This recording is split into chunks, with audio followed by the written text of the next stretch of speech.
Welcome to Outpost 95. Today we're going to talk a little bit about tracking and specifically what it is.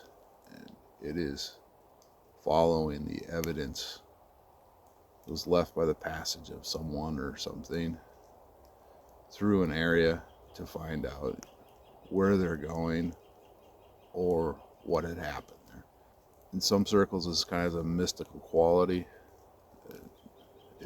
The trackers are maybe put on a bigger pedestal than they should be, and others maybe they're disregarded more than they should be. I think it's a super useful skill. When I was in the Border Patrol, this was one of my favorite things to do for work, was to actually follow a sign and apprehend somebody that way.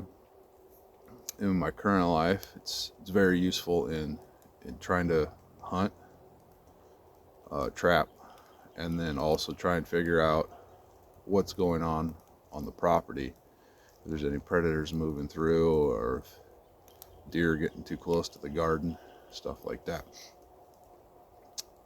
There's two basic types of tracking. You call it one like a scout track. That's where you're going to go out, you're going to see what's happening in the area. You're going to see that this is the pattern that either people moving through or animals moving through are exhibiting. So you know where they're frequenting or they're avoiding, what they're eating, or where they're traveling. And then the other style is pursuit tracking. That's where you find a fresh set of tracks and you're going to follow it all the way till you find something standing in those tracks. That's a lot of fun, real slow going process. I've used both this last year. Actually pursuit tracked out deer. That's how I got my deer this year, was I followed the tracks until I found a deer standing in it. A lot of fun. I think the most fun way to go hunting. I used your scout tracking techniques from bear hunting. Found the area where they're frequenting, where they're sleeping, where they're eating, where they're moving through, and then was able to focus on a few core spots where I knew they would be and go in and still hunt, walk through and get a bear that way. Super useful skill set. It has a lot of application. It's got application in your military circles. Your Marine Corps was using the combat hunter approach. They're taking tracking skills and they're applying it to your individual warfighter so that they could see what was happening, and they give them some more awareness of what was going on around them. Most of your sniper teams, from what I understand, have got some level of tracking skill. I think some are better than others, but I really don't know because that wasn't the world I lived in. Some of your scout teams, same thing.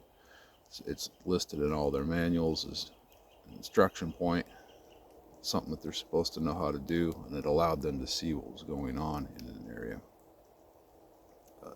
Law enforcement, obviously that's where I really was able to practice this technique a lot, and that was what we did on a day-to-day basis frequently, and that was the way that we were able to do a lot of work.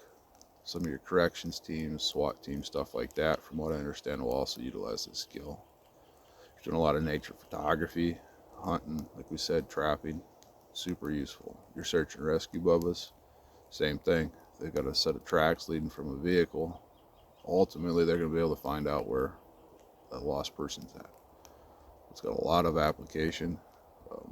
It's a skill that anyone can be taught. It just takes a lot of dirt time. Like most things in life, if you don't have the time to actually learn how to do something, you're not going to be good at it. Or if you're like me, you used to do it all the time, and now you're only doing it part-time, you start to lose a lot. So we can pick it all back up. We're going to start in the future here. If you guys are interested, we'll try and teach some techniques to help improve your tracking skills and some stuff that you can do to actually learn how to teach yourself how to track. Thanks for joining. God bless.